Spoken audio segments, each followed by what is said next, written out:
আসসালামু আলাইকুম ওয়া রাহমাতুল্লাহি ওয়া বারাকাতুহু।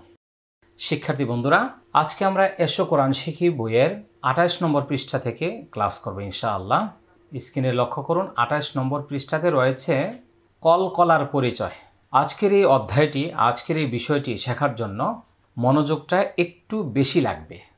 আর এসো কোরআন শিখি বইটি খাতা পেন্সিল একটি আয়না নিয়ে আমার সাথে বসতে হবে। তাহলে ঝটপট বসে পড়ুন। গুরুত্বপূর্ণ এই তাজুবীদের একটি অধ্যায় হচ্ছে কলকলা। আমরা প্রথমে জেনে নিব কলকলা মানে কি। কলকলা অর্থ হচ্ছে পাল্টা আওয়াজ বা প্রতিধ্বনি। কলকলার হরফ হচ্ছে 5টি। এই কথাটা বোঝার জন্য আমি কয়েকটা উদাহরণ দিব, আপনারা বুঝতে পারবেন ইনশাআল্লাহ। একটা হচ্ছে নড়াচড়া করা। কলকলার একটা অর্থ নড়াচড়া করা। প্রতিধ্বনি যে কথাটা আমরা বলি, আপনি যদি একটা সাউন্ড করেন আর এই সাউন্ডটা যদি ওয়ালের সাথে যদি বাড়ি খায়, তাহলে এটা ফিরে আর একটা সাউন্ড তৈরি হয়, আওয়াজ তৈরি হয়। যেমন আপনি যদি একটি বল হাতে নিয়ে নিচের দিকে ফেলে দেন বা ফিক্কা মারেন, তাহলে দেখবেন বলটা কখনো কোনোদিনও কোনো সময় অন্য কোনো দিকে চলে যাবে না, এটা লাফ দিয়ে আবার উপরে উঠবে। ঠিক কলকলাটা আপনি একটা উচ্চারণ দিবেন, এটা এমনভাবে আওয়াজটা দিবেন যে আরেকটা আওয়াজ ফিরে আসবে। তার জন্য নির্ধারিত 5টি হরফ রয়েছে। তাহলে আমরা বলবো কলকলা অর্থ পাল্টা আওয়াজ। কলকলা হরফ 5টি।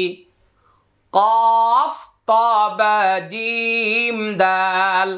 কলকলা হরফ 5টি। কফ ত বা জিম দাল। এই 5 হরফে জজম হইলে, এই 5 হরফে জজম হইলে কলকলা করিয়া পড়িতে হয়। তাহলে কি বললাম? কলকলা অর্থ পাল্টা আওয়াজ। কলকলা হরফ 5টি। কি কি? কফ ত বা জিম দাল। এই 5 হরফে কি হইলে? জজম হইলে, অন্য কিছু নয়। এই 5 হরফে জজম হইলে তখনই এই কলকলাটা হবে। আসুন আমরা এটা শিখে নিই। আয়নাটা রেডি আছে? ওকে। হামজা কফ জবর আকা আকা। হামজা কফ জের ইকা ইকা। হামজা কফ পেশ ওকা ওকা। হামজা ত জবর আতা আতা। হামজা ত জের ইতা ইতা। হামজা ত পেশ ওতা ওতা। হামজা বা জবর আবে আবে। হামজা বা জের ইবে ইবে। হামজা বা পেশ উবে উবে। হামজা জিম জবর আজে আজে। হামজা জিম জের ইজে ইজে। হামজা জিম পেশ উজে উজে। হামজা দাল জবর আদে আদে। হামজা দাল জের ঈদে ঈদে। হামজা দাল পেশ উদে উদে। এবার আসুন শব্দের মাধ্যমে আমরা আরো কিছু কলকলা শিখে নিই। হামজা কফ জের ইকা ইকা ইকা। র হামজা জবর র র। এটা কিন্তু কলকলা না। ইকারা ইকারা। মিম কফ জবর মাকা মাকা। তা 2 জবর তান মাকাতান মাকাতান। হামজা কফ পেশ ওকা ওকা। সিন জের সি ওকা সি। মিম পেশ মো ওকা সি মো ওকা সি মো। ইয়া কফ জবর ইয়াকা। দাল জের দি ইয়াকা দি। র পেশ রো ইয়াকা দি রো ইয়াকা দি রো। নুন ত পেশ নোতা নোতা। ফা জবর ফা নোতা ফা নোতা ফা।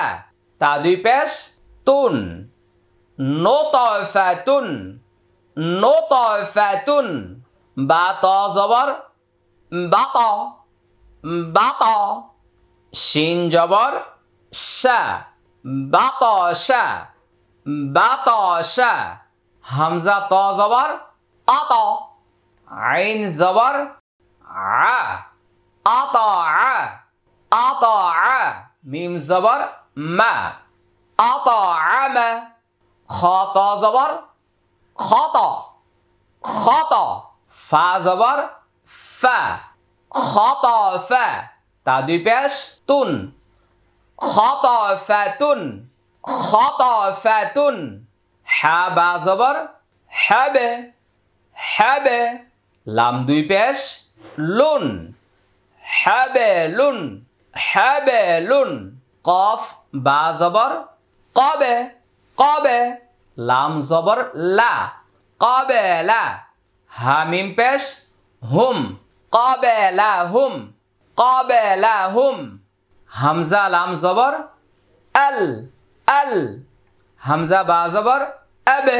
আবে, আল, আবে, আল, আবে, তা জবর তা, র পেশ রু, আল আবে তারু, আল আবে তারু, ওয়াও দদ জবর ওয়াউদ, আলিফটা উচ্চারণ আসবে না, ওয়াউদ, ওয়াউদ, র বাজের রিবে, ওয়াউদ রিবে, ওয়াউদ রিবে, ইয়া জিম জবর ইয়াজে, ইয়াজে, আইন জবর আ, ইয়াজে আ, ইয়াজে আ, লাম পেশ লু, ইয়াজে আলু, ইয়াজে আলু, হামজা জিম জবর আজে, আজে, র দুই পেশ রুন, আজে রুন, আজে রুন, ওয়াও লাম জবর ওয়াল, আলিফটা উচ্চারণ আসবে না, ফা জিম জবর ফাজে, ফাজে, র